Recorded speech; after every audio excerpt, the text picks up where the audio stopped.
my Lord, no more. This idea of people having to work hard and still not taking home enough money to pay their bills or put food on the table or pay their rent, you know, is a long one. It's an issue that's been of concern to workers for years.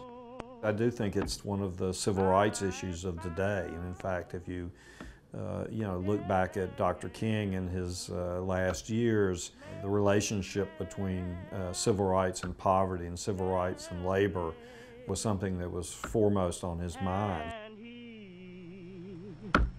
Have made me glad. The relationship between the labor movement and the civil rights movement, I think, has a long history, and it really goes back at least to the late 1930s with the emergence of the Congress of Industrial Organizations in the United States. The CO had a non-discrimination policy. It organized across the color line. It organized all industrial workers, and it was, it was a home, I think, for a lot of people who became, in the 1950s and 1960s, seen as more traditional civil rights activists. There was a very large labor and organized labor union presence at the March on Washington. Since the late 1950s, Dr. King had very deliberately reached out to the labor movement. I believe that he tried out some of his ideas about I Have a Dream in a speech he gave at the AFL-CIO months before the March on Washington. I mean, to paraphrase Dr. King, he had a famous line which said basically, what good is it for a man or woman to sit at a lunch counter if they don't have the dollar to buy a hamburger? I mean, he understood all along that it was a fight for not only just access to public accommodations, but for economic access as well.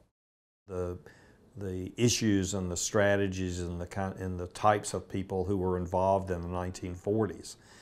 It's mainly often low-wage workers, often African-American workers, female workers. And the issues that they were fighting for better wages. They were fighting for dignity in the job. They were fighting against harassment in the workplace. They were, fighting for a steady income with benefits for themselves and their families. African American women I interviewed told me this story about her foreman confronting her when